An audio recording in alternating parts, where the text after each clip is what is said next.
Assalamualaikum warahmatullahi wabarakatuh. Baiklah, kami dari kelompok 6 akan menjelaskan mengenai teori kepribadian dari Gordon Allport.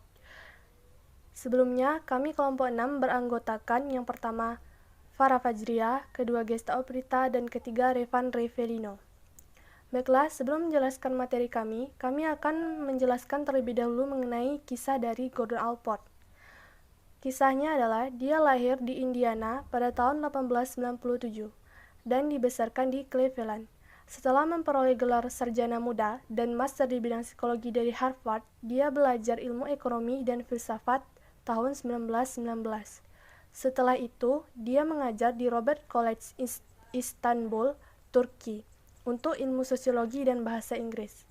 Setelah mengajar selama 1 tahun, dia kembali ke Amerika Serikat untuk mengunjungi salah seorang saudaranya. Tahun 1922, dia meraih gelar PhD dalam bidang psikologi dari Harvard dan meneruskan karir sebagai kepala studi kepribadian di Amerika.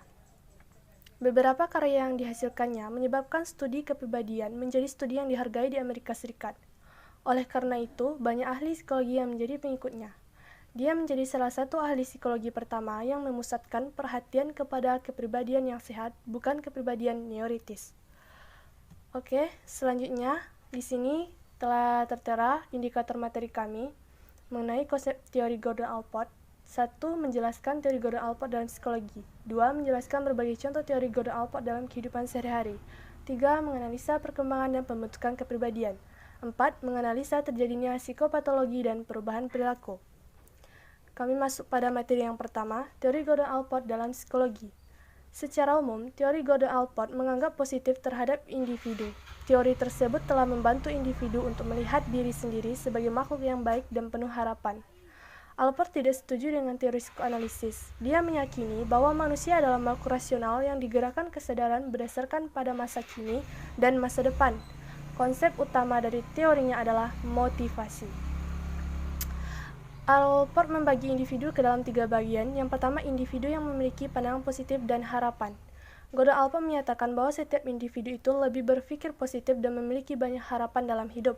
Masa lalu yang buruk tidak akan mempengaruhi masa depan seorang individu. Yang kedua, individu adalah individu yang sehat.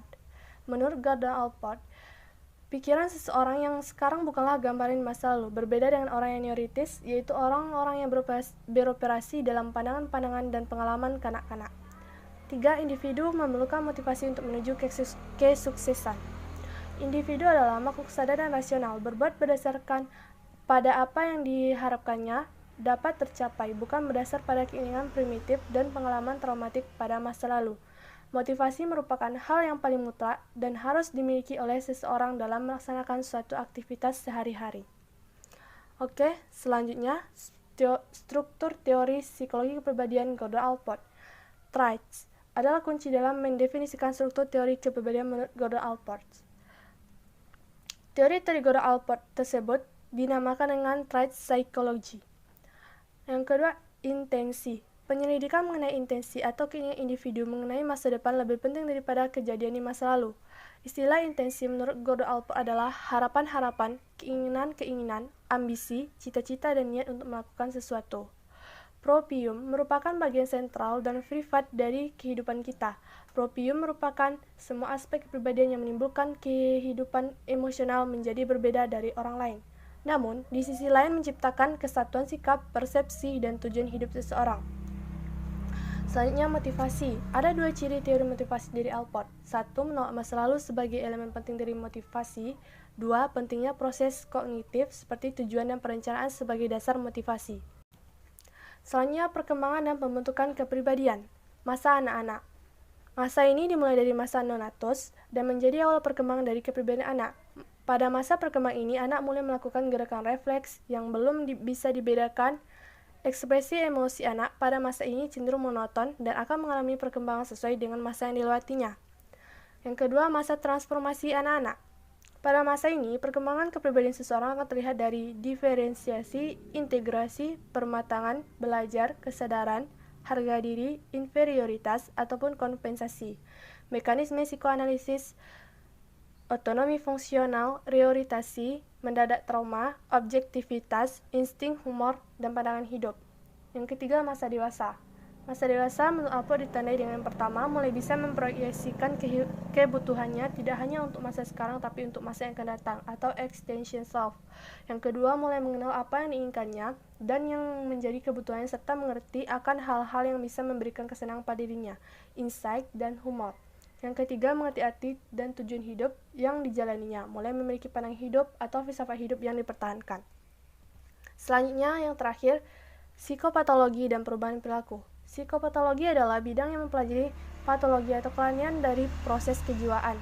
Bagi Alport, pribadi yang sehat dan matang adalah orang yang terus-menerus dalam kondisi berubah. Sedangkan pribadi yang tidak sehat adalah mereka yang perkembangannya berhenti.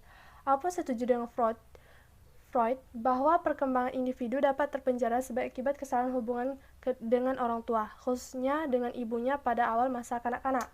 Semua orang membutuhkan keamanan dan perlindungan, dan kekurangan cinta dan kasih sayang dapat berdampak buruk dan berjangka lama terhadap pertumbuhan. Untuk mengatasi kekurangan itu, Alport berpendapat orang harus dapat merasa diterima dan dikehendaki oleh terapis, keluarga, dan masyarakatnya. Orang harus mencintai dan belajar mencintai. Menurut Alport, bentuk terbaik dari terapi adalah memberi cinta dan menerima cinta. Oke, sekian materi dari kami. Kami dari kelompok 6 mengucapkan terima kasih. Assalamualaikum warahmatullahi wabarakatuh.